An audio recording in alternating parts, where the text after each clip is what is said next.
وصدقنا رسوله النبي الكريم ونحن على ذلك لمن الشاهدين والشاكرين والحمد لله رب العالمين. ان الله وملائكته يصلون على النبي يا ايها الذين امنوا صلوا عليه وسلموا تسليما. اللهم صل على سيدنا محمد وعلى آل سيدنا محمد واصحاب سیدنا محمد وبارک وسلم علیہم. میرے نہایت ہی واجب الاحترام ذی قدر وزی محترم وزی محتشم بزرگ و دوستو، خالق کائنات جل وعلا کا بے پایا کرم ہے جس نے ماہ صیام کی برکتیں ہمیں پھر نصیب کی ہیں. یقیناً ماہ صیام انسان کے لیے بخشش کا ایک بہترین ذریعہ ہے. اور میرے کریم آقا علیہ الصلوۃ والسلام نے ارشاد فرمایا کہ اگر اللہ نے میری امت کو بخشنا نہ ہوتا تو اللہ کبھی بھی ماہ صیام نہ عطا کرتا. اور کریم آقا علیہ الصلوۃ والسلام نے فرمایا کہ ماہ صیام یعنی شہر رمضان اور قرآن، یہ دو ایسی نعمتیں ہیں جو قیامت کے دن بندے کے لیے شفاعت کرے گی. قرآن بھی شفاعت کرے گا، ماہ رمضان بھی شفاعت کرے گا. اور میرے کریم آقا علیہ الصلوۃ والسلام نے فرمایا الصوم جنہ، روزہ ڈھال ہے. جیسے بندہ اپنے بالمقابل سے اس کے تلوار سے بچنے کے لیے ڈھال آگے کر دیتا ہے، جو روزے دار ہوگا جب قبر میں جائے گا اس کے اعمال کے پیش نظر اس پہ عذاب آئے گا. اور یقیناً قبر کا عذاب یہ حق ہے اور اللہ کے نبی صلی اللہ علیہ وسلم کا فرمان عالی شان کہ جب بندے کے جو گناہ ہوں گے قبر سے ہی اس پہ عذاب مسلط ہو جائے گا. اب جب عذاب قبر شروع ہوگا تو روزہ ڈھال کی مانند آگے آگے سفر ہو جائے گا، کھڑا ہو جائے گا اور عذاب کو بندے کی طرف نہیں آنے دے گا.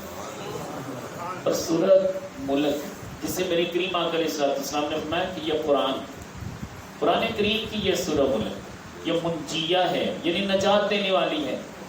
اس کے بارے میں بھی حکم ہے جو قبر کا عذاب آئے گا تو ایک طرف یہ سورہ ملک کھڑی ہو جائے گی.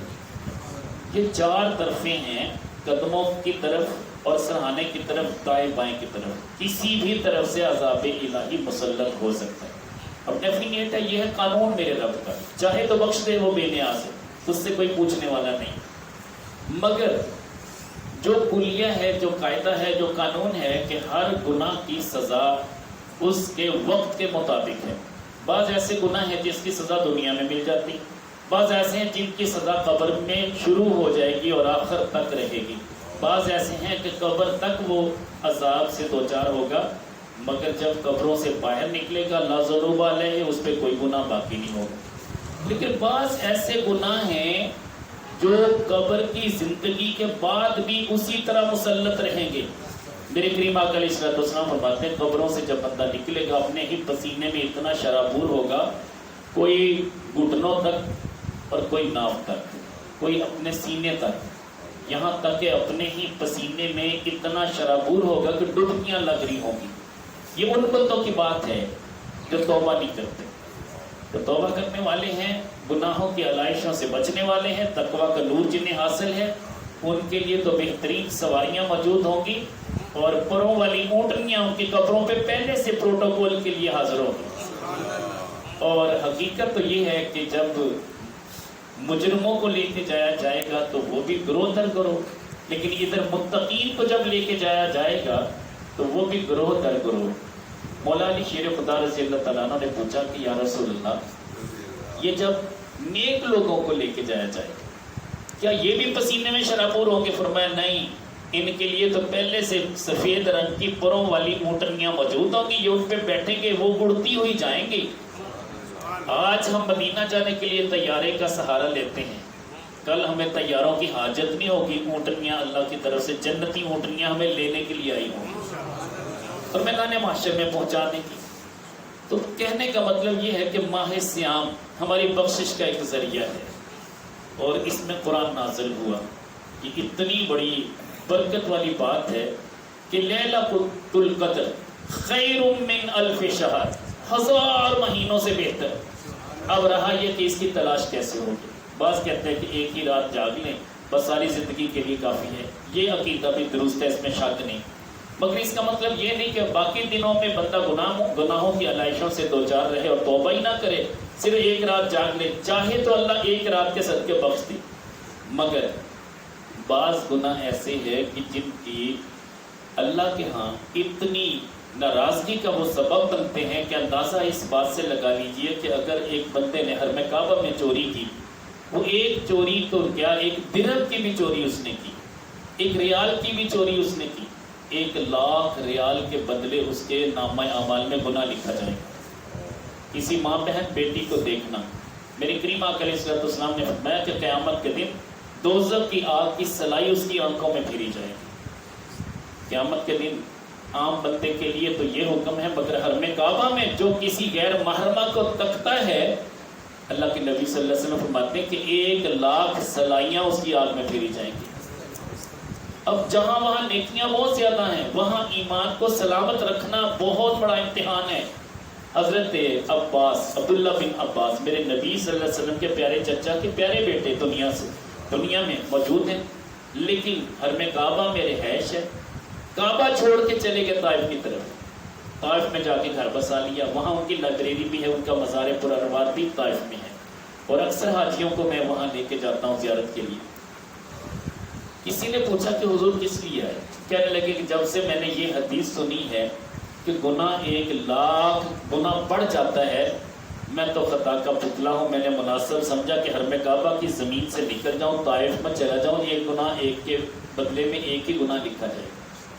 یہ نیت ہے ہر بندے کی، جہاں نیکیاں ہم کمانے کے لیے جاتے ہیں وہاں آزمائشیں بھی بڑی ہیں۔ تو بہرحال میں نے یہ جو آیت کریمہ پڑھی، قُل لَا أَسْأَلُكُمْ عَلَيْهِ أَجْرًا إِلَّا الْمَوَدَّةَ فِي الْقُرْبَى۔ میرے کریم آقا علیہ السلام کی اپنی اہل بیت کے ساتھ محبت کے حوالے سے ہے، علماء اس کو بیان کرتے ہیں۔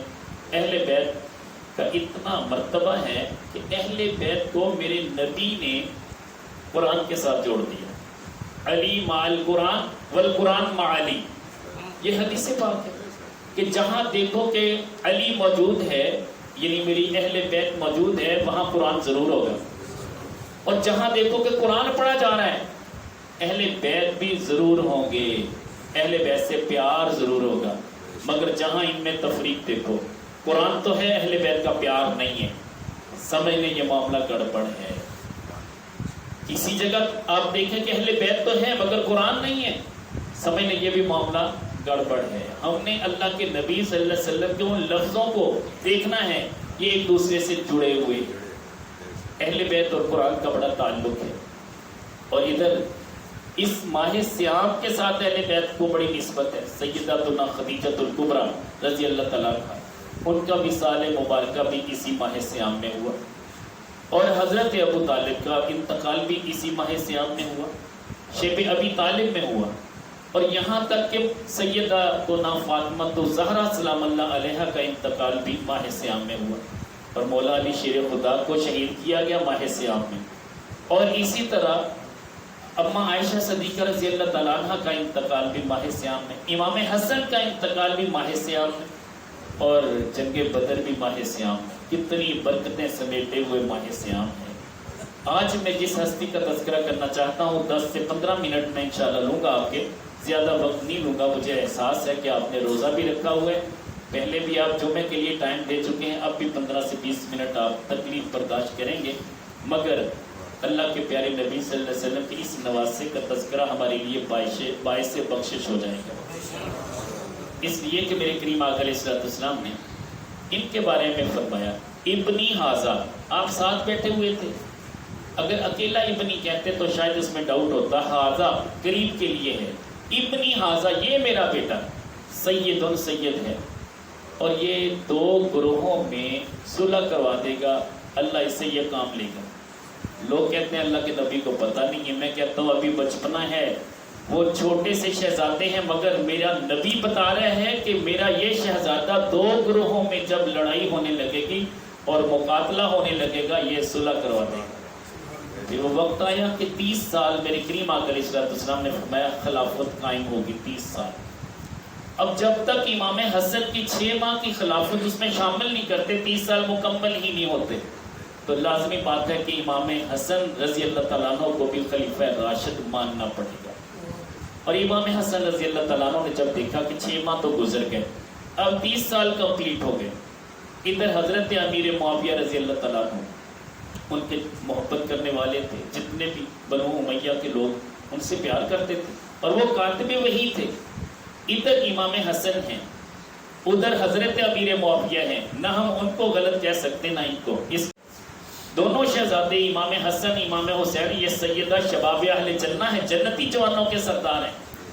ادھر معاملہ یہ ہوا کہ ان کے جتنے محبت کرنے والے چاہنے والے وہ کہتے ہیں کہ ہمارا حق ہے، یہ خلافت آگے چلے گی، اور امیر معاویہ کے چاہنے والے کہتے ہیں کہ نہیں، خلافت 30 سال تک تھی، اب یہاں پہ ختم ہو چکی ہے، اب آگے ملوکیت ہوگی، اب آگے بادشاہت ہوگی.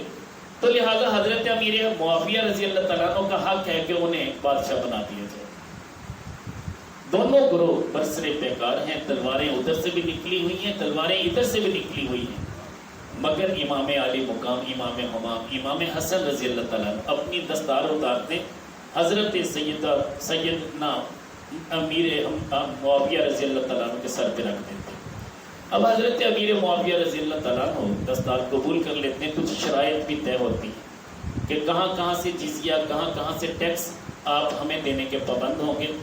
اور آپ کیا کرتے تھے؟ آپ کے پاس سائل آ جاتا، سب کچھ اٹھا کے دے دیتے تھے. اپنی ذات کے لیے جمع نہیں کیا. اپنی ذات کا اندازہ تو اس بات سے لگا لیجئے کہ گھر میں کھانے کے لیے روٹی سامنے ہے، فقیر نے صدا دی، اپنی ہی روٹی اٹھا کے دے دی. یہ اہل بیت تو بانٹنے والے تھے. تو امام حسن رضی اللہ تعالیٰ عنہ کو سرداری ملی. لوگوں نے اعتراض بھی کیا. آپ کے بڑے بھائی، چھوٹے بھائی امام حسین بھی موجود ہیں. عرض کرتے کہ بھائی جان، حق آپ کا ہی ہے. آپ فرماتے کہ کیا نانا ابو کی یہ حدیث نہیں سنی کہ میرا یہ بیٹا سید ہے، سردار ہے، میری سرداری میں پھر بھی فرق نہیں آئے گا، میری سرداری تو تا قیامت جاری و ساری رہے گی. لیکن میں کبھی نہیں پسند کرتا کہ میری وجہ سے کچھ تو خون ہو اور یہ آپس میں مقاتلہ ہو. تو لہٰذا اس لیے میں نے سلو کر دی. معاملہ ہو گیا. آپ کی طرف سے جھگڑا تو تھا ہی نہیں، اب جھگڑا ہونے کا اندیشہ تھا. آپ نے اپنی دستار مبارک ان کو پہنا دی. اتنا بڑا حوصلہ ہے. اور یہاں تک کہ مروان کو بھی کہنا پڑا، ایک پہاڑ کی طرف اشارہ کر کے کہتا ہے کہ امام حسن کے اندر اتنا حوصلہ تھا، یہ پہاڑ بھی اگر اس پہ اس طرح کے مصائب و علام آئیں تو یہ ریزہ ریزہ ہو جائے. اور یہ پہاڑ بھی اتنے حوصلے والا نہیں ہے جتنا حوصلہ امام حسن کا تھا. یہ مروان بھی مانتا ہے، خارجی تھا نا، اس کے باوجود آپ کے فضائل و کمالات کو مانتا تھا. حضرت امام حسن کی سرداری کے حوالے سے علماء نے بڑی پیاری بات کی. نکتہ ہے آپ سب کے لیے، آپ اسے اپنے دل میں جگہ دیجئے. آج جتنے اولیاء اللہ کو آپ دیکھیں، ان کے تذکرے پڑھیں، ان کی سیرت کو پڑھیں، آپ کو تمام اولیاء اللہ حسنی معلوم ہوں گے. پتہ چلے گا کہ یہ بھی حسنی، یہ بھی حسنی، یہ بھی حسنی.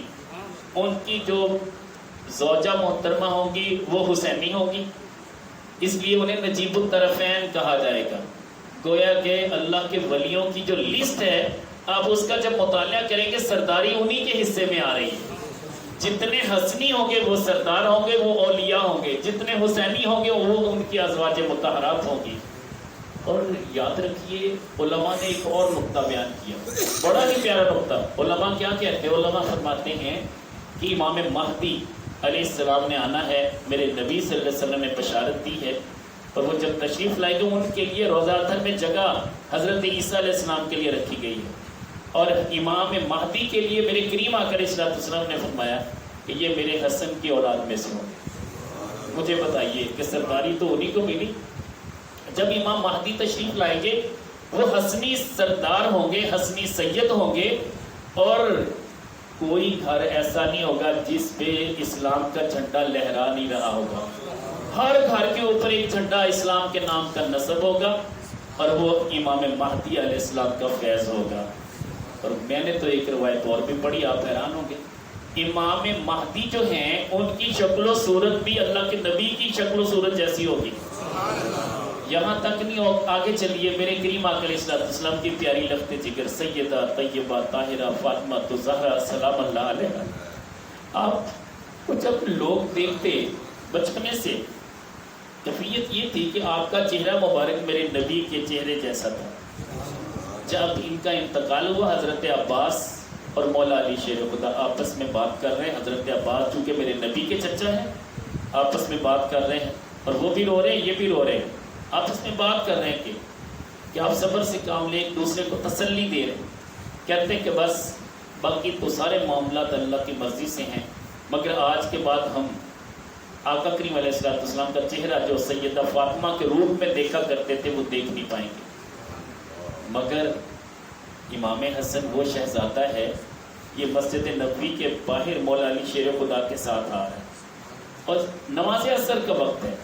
حضرت سیدنا ابو بکر صدیق رضی اللہ تعالیٰ عنہ مسجد سے باہر نکلتے ہیں، اور یہ شہزادہ مولا علی شیر خدا کے ساتھ ہے۔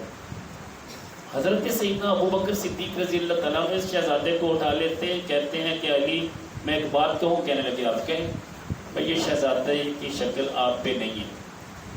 آپ کہنے لگے ٹھیک ہے، جیسے آپ کہہ رہے ہیں ٹھیک ہے۔ کہنے لگے ان کی شکل اللہ کی نبی کی شکل جیسی ہے، ان کو دیکھ کے مجھے اپنے نبی یاد آ جاتے ہیں۔ تو علماء فرماتے ہیں کہ امام مہدی وہ چونکہ حسنی سید ہوں گے، ان کی شکل و صورت، ان کا رنگ اور روپ سارا امام حسن جیسا ہوگا۔ یہ نسبتیں ہیں، اللہ جب عطا کر دیتا ہے تو وہ روپ نظر آتا ہے۔ میرے نانا جی حضور، ان کی شبیہ مبارک، ان کی شکل مبارک، میرے خاندان کے بیشتر افراد ان کو جب کوئی دیکھتا ہے، ایون کہ مجھے بھی کوئی دیکھتا ہے، وہ کہتے ہیں کہ الحاج مولانا محمد شریف نقشبندی صاحب سے تمہارا کوئی تعلق ہے؟ میں کہتا ہوں ہاں میرے نانا جی۔ ایک بار یہ آصف بھائی مدینہ طیبہ میں تھے، وہاں ایک وہاڑی کے رہنے والا شخص تھا یا حاصل پور کے رہنے والا شخص تھا، اسے دیکھ کے کہنے لگا کہ آپ قبلہ حاجی شریف صاحب کی اولاد میں سے ہیں؟ انہوں نے کہا یہ وہ میرے نانا جی ہیں۔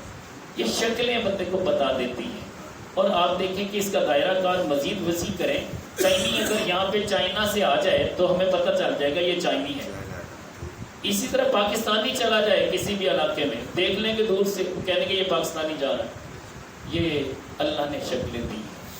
تو بہرحال کہنے کا مطلب یہ ہے کہ امام حسن رضی اللہ تعالیٰ، اب آپ نے 200 شادیاں کی، ایک روایت میں ہے 100 شادیاں، ایک روایت میں نے ابھی علماء سے سنی ہے کہ کم و بیش 200 شادیاں آپ نے کی۔ یقیناً 4 شادیوں کے بعد اجازت نہیں ہے۔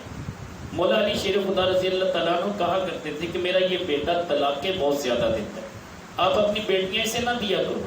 تو کہتے ہیں اے علی آپ کی ہر بات ہم مانیں گے، مگر یہ بات ہم مان نہیں سکتے، اس لیے کہ اللہ کے نبی صلی اللہ علیہ وسلم کا فرمان ہے کہ یہ بیٹے میرے سردار ہیں، یہ جنتی جوانوں کے سردار ہیں۔ ہم تو یہ نسبت لینا چاہتے، اپنی ایک اہلیہ محترمہ کو طلاق دینے لگتے ہیں، وہ بڑی ہی انتہائی خوبصورت بھی تھی اور خوبصورت سیرت بھی تھی۔ امام حسین رضی اللہ تعالیٰ عنہ کو پتہ چلا، آپ فوری پہنچے، بھائی جان میں نے سنا ہے کہ آپ اپنی فلاں زوجہ کو بھی طلاق دینے لگے، اس کا قصور کیا ہے، اس میں کیا عیب ہے؟ کہتے ہیں کہ آپ نے قرآن کی آیت نہیں پڑھی، ہنہ لباس لکم وانتم لباس لہن، یہ عورتیں تمہارے لیے لباس ہیں، مرد ان کے لیے لباس ہے۔ یہ مرد اور عورت آپس میں ایک دوسرے کا لباس ہے، جیسے لباس اتاریے تو اندر سے بندہ ننگا ہو جاتا ہے۔ وہ کہتے ہیں کہ اس کا عیب بیان کروں گا تو میں خود ننگا ہو جاؤں گا، اس کے اندر جو بھی عیب ہے میری ذمہ داری بنتی میں اسے بیان نہ کروں۔ آج اگر طلاق تک نوبت پہنچ جاتی ہے تو سب سے پہلے یہ پوچھا جاتا ہے کہ یار اس بچی میں نقص کیا ہے، تو اس کا نقص بیان کرنے کے لیے بڑے شد و مد کے ساتھ سارے اکٹھے ہو کے بیٹھ جاتے ہیں کہ جناب اس کے اندر یہ کرتوت ہے، اس کے اندر یہ عیب ہے، اس کے اندر یہ عیب ہے۔ ایون کہ جس دن آئی تھی بیٹی بنا کے لائے تھے، لیکن جب رخصت کرنے لگے تو اس کے سارے عیب کو گنوا دیے، جبکہ سارے الزامات ہوتے ہیں، عیب کوئی ایک آدھ تھوڑا بہت ہوتا ہے، باقی سارے الزامات ہوتے ہیں۔ مگر امام علی مقام کو دیکھیے، آپ نے عیب بیان نہیں کیا، کہنے لگے یہ میری بیوی ہے، میں اس کا لباس ہوں، یہ میرا لباس ہے، لہٰذا اے حسین میں آپ کو کیسے بتا سکتا ہوں اس کے اندر کیا کمی ہے، جو بھی ہے یہ میرا اور اس کا معاملہ ہے۔ تو جب طلاق دے دی آپ پھر تشریف لے آئے، کہنے لگے بھائی جان اب تو طلاق ہو گئی، اب تو بتا دینا، کیا میرے بڑے ہیں آپ مجھے بتائیں تو صحیح اس کا قصور کیا تھا۔ فرماتے ہیں کہ اب وہ میرے لیے غیر محرمہ ہے، ہم غیر محرمہ کے بارے میں بات کیوں کریں؟ حضور والا کاش کے امام حسن کا اسوہ ہمارے سامنے ہو تو ہم کبھی بھی اس طرح کی غیبت اور چغلی میں نہیں پڑ سکتے، لیکن چونکہ ہم نے اپنے اکابرین کو چھوڑ دیا، ان کی نسبتیں چھوڑ دی، اور یہ کتنے بڑے سخی گھرانے کے افراد ہیں۔ آپ اندازہ کیجئے کہ ایک شخص مسجد میں بیٹھا ہے، سارے نمازی پاس سے اٹھ کے جا رہے ہیں، وہ دعا میں عرض کیا کر رہا ہے، مالک تو بے نیاز ہے، مجھے اس وقت اشد ضرورت ہے 4000 دینار کی، میرے آپ کو بندوبست کرتے ہیں۔ انفرادی طور پہ دعا مانگتا۔ امام حسن کے کانوں میں اس کی دعا پڑی، امام حسن رضی اللہ تعالیٰ عنہ فوری کاشانہ اقدس میں جاتے ہیں، 4000 دینار لا کے اس کی جیب میں ڈال دیتے ہیں کہ اللہ نے میرے دل میں ڈالا، میں نے آپ کی خدمت پیش کر دی، قبول کرنا۔ امام حسن رضی اللہ تعالیٰ عنہ میرے کریم آقا علیہ السلام کی بارگاہ میں جب بیٹھے ہوا کرتے تھے، آپ کے علم میں ہے میرے کریم آقا علیہ السلام امام حسن سے اور امام حسین سے پیار کس طرح کرتے تھے۔ ایک دن دونوں شہزادے ساتھ ہیں، میرے کریم آقا علیہ السلام فرماتے ہیں کہ اے اللہ مجھے ان سے پیار ہے، یہ میرے نواسے ہیں، یہ میرے بیٹے ہیں، یہ میری بیٹی کے بیٹے ہیں، یہ میرے شہزادے ہیں، اے اللہ تو بھی ان سے پیار کر، اے اللہ جو ان سے پیار کرے تو اس سے بھی پیار کر۔ تو آج ہم ان کے پیار میں بیٹھے ہیں نا، میں حلفاً قسمت کہتا ہوں کہ اللہ بھی ہم سے پیار کر رہا ہے، سچی بات میں کہہ رہا ہوں، اس لیے کہ تذکرہ اس کے محبوب کے نواسوں کا ہم کر رہے ہیں، اور رب جس سے پیار کرتا ہے مجھے بتائیے اس بندے کو کبھی ذلیل و رسوا ہونے دے گا؟ کبھی ذلیل و رسوا وہ بندہ نہیں ہوگا، اس لیے کہ اسے اہل بیت کے سارے گھرانے سے پیار ہے۔ اللہ کا شکر ہے اللہ نے ہمیں وہ مسلک دیا، وہ امام عشق و محبت عطا کیے، جنہوں نے اہل بیت کی محبت ہمارے دل میں، ہمارے سینے میں، ہماری گھٹی میں فٹ کر دی، اور ایک ایک صحابی رسول ہمارے سر کا تاج ہے۔ ہمارا عقیدہ یہ ہے کہ ہر صحابی نبی جنتی جنتی۔ جب اہل بیت کی باری آتی ہم کہتے ہیں کہ اللہ کے نبی صلی اللہ علیہ وسلم کے اہل بیت وہ بھی ہمارے سر کے تاج ہیں، وہ بھی ہمارے دل کے راج کرنے والے ہیں۔ جب اولیاء اللہ کی بات آتی ہمیں پتہ ہوتا ہے کہ ہم ان کے نقش قدم پہ چلیں گے تو انشاءاللہ جنت ہمارا مقدر ہے۔ اچھا، جو یہ بندہ سوچتا ہے کہ یار پتہ نہیں جنت میں جانا ہے یا نہیں ہے، میں کہتا ہوں اس سے زیادہ احمق شخص کوئی نہیں ہے کہ تجھے اپنے نبی کی باتوں پہ یقین نہیں ہے، تجھے اپنے اعمال پہ یقین نہیں ہے۔ میں کہتا ہوں اعمال پہ یقین نہ رکھیں، مگر میرے نبی کی باتوں پہ تو یقین رکھ لیں۔ آج قبلہ قاضی وحاج صاحب بڑی پیاری بات کر کے گئے، عظیم نقطہ ہے۔ نقطہ یہ ہے، وہ فرماتے ہیں کہ ایمان کی 360 علامتیں ہیں۔ میرے نبی صلی اللہ علیہ وسلم نے فرمایا کہ میرے جس امتی میں ایک علامت بھی پائی گئی میں اس کا ضامن ہوں، اسے جنت میں لے جانے والا میں ہوں گا۔ تو یار ایک علامت 360 میں سے اگر کسی کے اندر پائی جائے وہ جنتی ہے میرے نبی کے کاغذات میں۔ آج ہم تذکرہ کیا کرتے ہیں؟ جس بیچارے نے الف سے بے نہیں پڑھی وہ علماء کے بارے میں تان کرتا ہے۔ میں کہتا ہوں قبلہ قاضی وحاج صاحب سے میرا پیار ہے، محبت ہے، اس لیے کہ میرا سب سے پیار ہے۔ تو کبھی سننے میں آتا ہے کہ یار قاضی صاحب سے بابا جی کو پتہ نہیں کیا نسبت ہے، بابا جی اس سے کیا پیار کیوں کرتے ہیں، اس کے اندر کون سا گن ہے؟ میں کہتا ہوں جو گن آپ کے اندر نہیں ہے وہ اس کے اندر ہے۔ میں دیکھ رہا ہوں، میری آنکھوں سے دیکھیں نا آپ، وہ مجنون تھا نا، لیلا کے بارے میں تذکرہ کسی نے کیا تو جو عمر القیس اس کا نام تھا مجنون کا، اس کے والد نے کہا کہ لیلا تو اتنی کالی سیاہ ہے، اس شہزادے کو پاگل بنا دیا، اسے اپنے اوپر عاشق کر لیا، تو تیرے بجائے تو میری کنیزیں زیادہ خوبصورت ہیں۔ کہنے لگی بادشاہ سلامت آپ اس کی آنکھوں سے مجھے دیکھ لیں۔ جو عمر القیس ہے یا جو مجنوں ہے، یہ مجنوں کا لقب کس نے دیا تھا؟ امام حسن رضی اللہ تعالیٰ عنہ کے پیچھے بیٹھے سواری پہ سوار ہے، عمر القیس ہے، شاعر تھا، میں نے اس کی شاعری پڑھی ہے، ماسٹر آف عربک جب کیا تو اس کی شاعری عجیب عجیب عشقیہ شاعری تھی۔ اب پوچھتے ہیں کہ عمر القیس یہ بتا کہ خلافت کس کا حق ہے؟ وہ کہتا ہے حضور مجھ سے پوچھے تو لیلا کا حق ہے۔ آپ کہتے ہیں انت مجنون، تو تو پاگل ہے۔ بس یہ مجنون اس دن سے اسے مجنون کہنے لگے لوگ۔ یہ لکھنے والے پیر میرے علی شاہ صاحب ہیں، انہوں نے اپنی کتاب میں یہ واقعہ لکھا۔ بات یہ ہے کہ یہ محبت ہوتی ہے، یقین جانیے میں اپنے گریبان میں جب اپنے گناہوں کو دیکھتا ہوں میں سمجھتا ہوں کہ ہمارے تمام علماء، ہمارے تمام مشائخ اور آپ سب لوگ مجھ سے افضل ہیں، یہ میرا عقیدہ ہے۔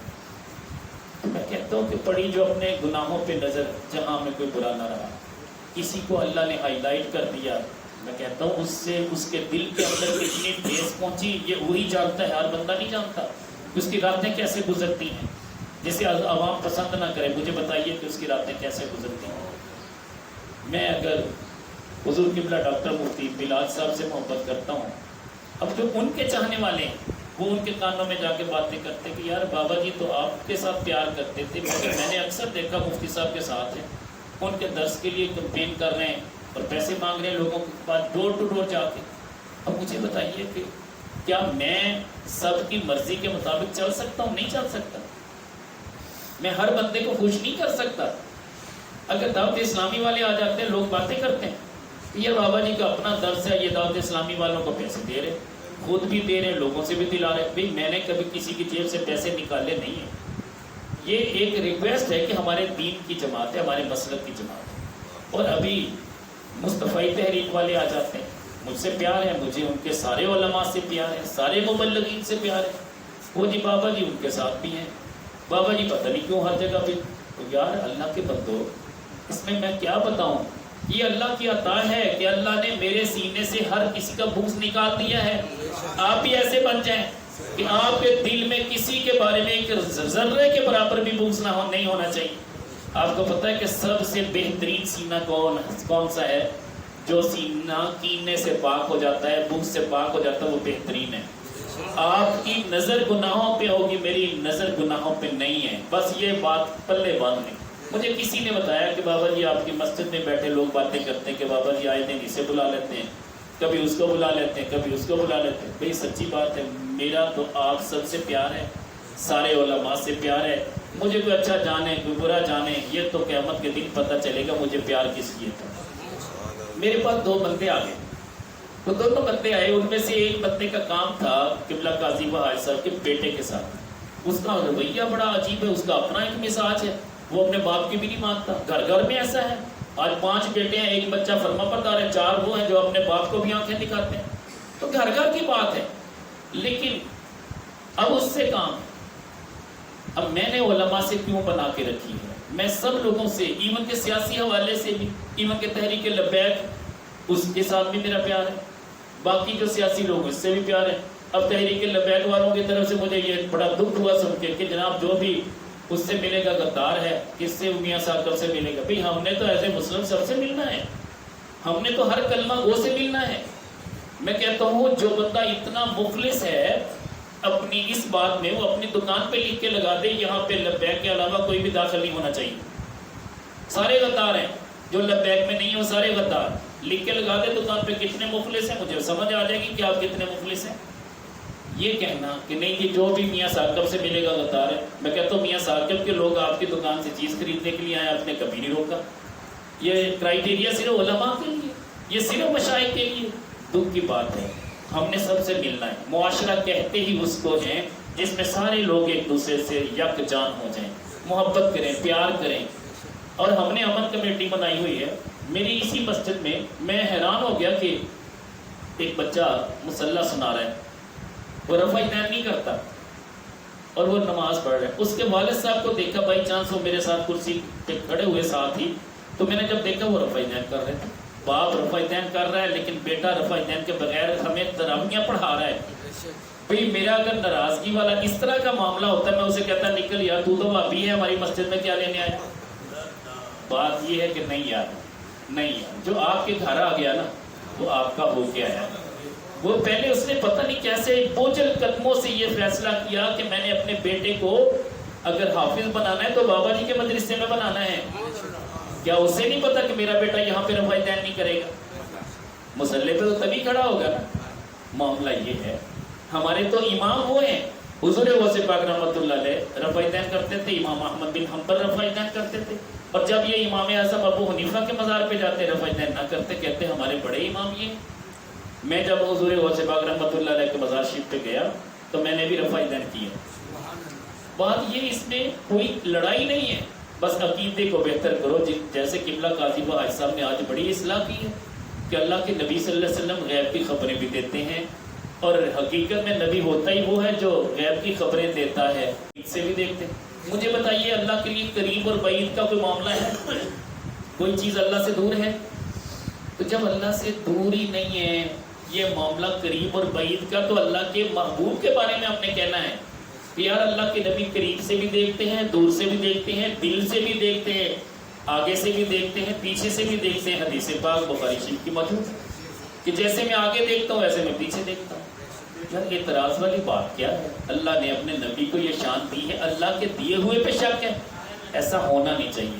تو یہ میں باتیں آپ کو ہائی لائٹ اس لیے کر رہا ہوں, آپ ان سارے نمازیوں کی کریم ہیں, آپ سے سب نے ملنا ہے, آپ اس بات کو ہائی لائٹ کریں. میں کہتا ہوں کہ یاد ہے اس بابے کو جو میرے کریم آقا علیہ السلام کی بارگاہ میں حاضر ہوتا ہے, اور حاضر ہوتا ہے تازے تازے وضو کے قطرے اس کے جسم سے نیچے گر رہے ہیں, گویا کہ ابھی وضو کر کے اندر داخل ہوا, اور جوتے اس نے اپنی بغل میں دبائے ہوئے ہیں.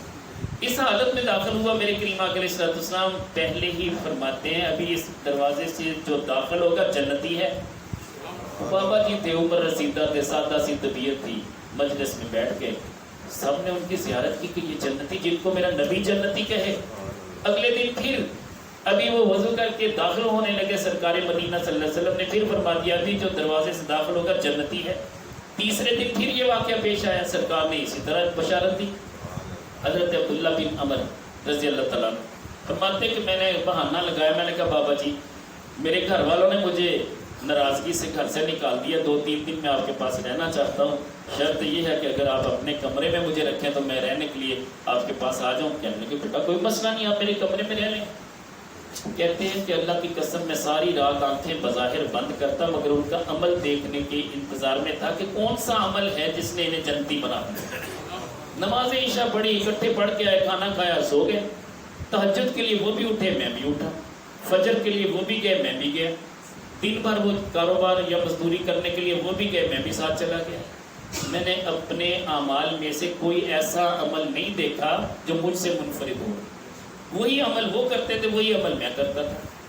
3 دن کے بعد میں نے کہا بابا جی مجھے اجازت ہے, میری گھر میں کوئی ناراضگی نہیں تھی, میں نے آپ کی عبادت کو چیک کرنا تھا, کون سا ایسا عمل ہے جس کی بنا پہ اللہ کے نبی صلی اللہ علیہ وسلم نے آپ کو جنتی ہونے کی بشارت دی ہے. کہتے ہیں کہ بیٹا آپ کو بتاؤں, میرے سینے میں کسی کے بارے میں کینہ نہیں, میرے سینے میں کسی کے بارے میں بغض نہیں ہے. الحمدللہ اللہ نے میرے بابا جی کے صدقے مجھے وہ سینہ دیا ہے. میں تمام علماء سے پیار کرتا ہوں, تمام مشائخ سے پیار کرتا ہوں, تمام لوگوں سے پیار کرتا ہوں. میرے اس پیار میں یاد رکھیے گا کسی کی ذات کا کوئی معاملہ نہیں ہے, ذات سے نفرت ہے ہی نہیں. ڈاکٹر علامہ اقبال تشریف لائے, آخری بات مجھے احساس ہو رہا ہے, ٹائم ہو گیا. ڈاکٹر علامہ اقبال آئے, چہرے پہ داڑھی نہیں تھی. آپ کو پتہ ہے کہ شرپوری بابا جی, شرپور شریف والے, وہ بغیر داڑھی کے بندے سے ملاقات بھی نہیں کرتے تھے. کرما والے حضرت صاحب بھی یہی اصول اپنائے ہوئے. اب یہ ملاقات نہیں کرتے, اور شیر محمد شرپوری رحمۃ اللہ علیہ کو پتہ چلا کہ باہر ڈاکٹر اقبال صاحب آئے ہیں, کریم شیر میں ملاقات کرنا چاہتے, کہتے میں تو نہیں کروں گا. ڈاکٹر صاحب نے کہا کہ یہ میرا رکا اندر لے جائیں. رکے میں کیا لکھا کہ آپ کو کسی گناہ کے ساتھ ناراضگی ہے یا انسان کی ذات کے ساتھ ناراضگی؟ ایک عیب ہے نا بندے میں, آپ اس عیب سے ناراضگی رکھتے ہیں یا انسان سے؟ بحثیت انسان تو ہر کلمہ گو سے اپنے پیار کرنا ہی کرنا ہے. یہ مسالک کے مسئلے ہیں نا, کوئی وہابی, کوئی دیوبندی, کوئی سنی, کوئی شیعہ, ہم نے اس کے بد عقیدگی سے ناراضگی رکھنی ہے, بحثیت انسان اس سے ناراضگی نہیں رکھنی, یہ یاد رکھنا. بد عقیدگی میں آپ کے اختلاف رائے حق ہے, اس کی بھی اختلاف رائے آپ کے ساتھ اگر ہے تو اس کا حق ہے. یہ جھگڑے تبھی ختم ہوں گے نا جب قریب آئیں گے, ایک دوسرے کو اخلاق اور پیار اور کردار دیں گے. اللہ کے نبی صلی اللہ علیہ وسلم نے اپنا کردار پیش کیا, صحابہ نے, اہل بیت نے کردار پیش کیا. تو بتانا یہ چاہ رہا ہوں کہ یہ جو معاملات ہیں اگر ہم قریب آ جائیں گے تو اس طرح کے معاملہ سارے ٹھیک ہو جائیں گے. ڈاکٹر علامہ اقبال اب یہ رکا جب اندر بھیجتے ہیں تو پیر صاحب کہتے ہیں کہ ان کو فوری بھیج دو. ڈاکٹر صاحب گئے, اندر ملاقات کی تو ڈاکٹر صاحب نے کہا کہ حضور اتنا بھی سختی نہ کریں, ٹھیک ہے ہمارے جیسے اگر بے ریش ہیں بھی تو معاملہ یہ ہے کہ آپ میری ذات میں اگر آپ کو کوئی مسئلہ ہے تو بتائیں. کہتے ذات سے تو پیار ہے مجھے. کہتے ہیں کہ درویشوں کو جب ذات سے پیار ہو, جب درویش قریب بلائیں گے تو ہو سکتا ہے اللہ توفیق دے دے, جو عیب ہے وہ عیب ختم ہو جائے. میں بتا رہا تھا کہ 2 بندے میرے پاس آ گئے, وہ آ کے کہنے لگے, ساتھ ہی بات کرتے کرتے ایک جملہ انہوں نے بول دیا کہ بابا جی ویسے باتیں میں لوگ بہت کرتے ہیں آپ کے بارے میں کہ قاضی وہاج صاحب سے آپ کا پیار کیوں ہے؟ میں نے کہا آپ میرے پاس کیا لینے آئے؟ کیا لگے ان کے بیٹے سے کام ہے نا وہ آپ کروا سکتے. میں نے کہا اس لیے پیار ہے, مجھے اس لیے پیار ہے کہ قاضی وہاج صاحب کا بیٹا آپ کی بات نہیں مانے گا, وہ اپنے باپ کی بھی نہیں مانے گا, میری مانے گا. کیا لگے کیسے؟ میں نے کہا میرے پاس ایک گر ہے, مفتی حیات قادری صاحب کا وہ مرید ہے, اور مفتی حیات قادری صاحب میری بات نہیں ڈالتے. میں آپ کو وہاں لے کے جاؤں گا, مفتی صاحب اسے وہاں بلائیں گے, بیٹھ کے بات کریں گے. بات ہوگی, ان کی سلو کروا دی گئی, معاملہ ختم ہو گیا. لیکن اب بات اسٹامپ پہ آ گئی. وہ کہتا ہے کہ مجھے اسٹامپ چاہیے. میں نے کہا ٹھیک ہے. مجھے حامد بھئی بندے ہم پتہ نہیں کیا ہے, ہماری کرتوت اور ہمارے کردار کشی اگر ہو جائے, لوگوں کو پتہ چل جائے ہمارے عیب کتنے ہیں, تو یہ ایک حامد تو کیا پتہ نہیں اربوں حامد ہمارے اس دنیا میں موجود ہیں. میں طرفداری نہیں کرتا, گناہ گناہ ہے, وہ میں کروں گا تب بھی گناہ ہے, آپ کریں گے تب بھی گناہ ہے. گناہ گناہ ہی ہے, کسی بھی شخصیت سے ہو, وہ کتنی بھی بڑی شخصیت ہو, گناہ گناہ ہے, بس یہ یاد رکھیں. مگر اس کی بخشش بڑی وسیع ہے. ممبر پہ ہم بیٹھ کے کہتے ہیں کہ 60 برس کے بھی گناہ ہوں, اللہ ایک لمحے میں اسے بخش سکتا ہے جس کو چاہے. آپ کے پاس کون سا کرائٹیریا کہ یہ نہیں بخشے جائیں گے باقی سارے بخشے جائیں گے؟ خدا ہیں آپ, جب آپ خدا نہیں ہیں تو پھر یہ جملہ بولنے کی حاجت نہیں ہے. کسی نے پوچھا تھا نا کہ کتنی بار اپنے غلام کو بخشوں, میرے نبی صلی اللہ علیہ وسلم میں جتنی بار تم اپنی بخشش کی طلب چاہو اتنی بار بخشو. اچھا حامد صاحب تشریف لائے, دنیا کا وہ کیا گزرا بندہ ہے, میں اعتراف کرتا ہوں کہ اس کے اندر ہزاروں خامیاں, مگر وہ بندہ آیا مجھے کہنے لگا بابا جی کل افطاری میں نے آپ کے پاس کرنی, اس بندے کو بھی بلا لیں جس نے اسٹامپ لینا ہے. اس نے خالی اسٹامپ مجھے دیا, کہنے لگے بابا جی یہ آپ اپنے ہاتھ سے اسے دے دیں, جو یہ لکھ دے مجھے قبول ہے. کہنے لگے اللہ کی قسم کھا کے کہتا ہوں آج تک میں نے کسی وکیل کو کسی جج کو میں نے خالی اسٹامپ نہیں دیا, خالی کاغذ بھی نہیں دیا اپنے سائن کر کے. یہ میں دنیا جہان کے گندے بندوں میں سے گندا بندہ ہوں, مگر یاد رکھیں کہ میں نے کسی کو خالی اسٹامپ نہیں دیا. مگر بابا جی آپ کی ذات پہ میری جان بھی قربان, یہ خالی اسٹامپ لے لیں, جو چاہے لکھ دے, مجھے اس کے لکھے ہوئے کی سزا بھی بھگتنا پڑے میں بھگتوں گا. مجھے بتائیے مجھے کیا سروکار ہے, صرف اور صرف اتنا ہے کہ عوام لڑے نہ آپس میں, عوام نہ جھگڑے یار, علماء جھگڑتے اچھے نہیں لگتے. میں ہر کسی سے پیار کرتا ہوں اور اللہ میرے اس پیار کو میری نسلوں میں بھی جاری و ساری رکھے. کسی کو اگر میری اس بات سے اختلاف ہو, اس کا حق ہے کہ وہ اختلاف کرے, مگر میں نہیں کر سکتا. میں اس سے بھی اختلاف نہیں کروں گا, وہ مجھ سے اختلاف 100 بار کرے مگر میں اس سے بھی اختلاف نہیں کروں گا. یار اپنے سینوں کو مدینہ بنا لیں, سینوں کو بے کینہ بنا لیں, سینوں کو بغض سے پاک کر لیں, علائشیں دور ہو جائیں, پھر اللہ کے نبی آپ کو بار بار بلائیں گے. مجھے نہیں پتا ہوتا, بلّہ بلّہ میں کہتا ہوں, میں اکثر لوگوں کو کہتا ہوں یار اس دفعہ میں نہیں جا رہا, میں نہیں جا رہا, میں نہیں جا رہا, اور لوگ کہتے ہیں بابا جھوٹ بولتے ہیں, یہ ہو ہی نہیں سکتا. اللہ کی قسم کھا کے کہتا ہوں میں جھوٹ بھی نہیں بولتا, میرے پاس کوئی انتظام نہیں ہوتا, مگر کوئی آتا ہے کہ آیا ہے بولا, میں بات نہیں کر پا رہا, توجہ ادھر تھوڑی سی توجہ ہو جائے. مجھے سرکار کے احسانات یاد آتے ہیں, مجھے سے گندے بندے پر میرے کریم آقا علیہ السلام کے یہ احسانات ہیں, تو جو اچھے ہوں گے ان پہ کتنے احسان ہوں گے. یار اچھوں کے ساتھ ہو جاؤ, اللہ کریم جل وعلا ہماری بخشش کا ذریعہ بنا دے گا. اسی پہ اکتفا کرتے ہیں, دعا فرمائیں.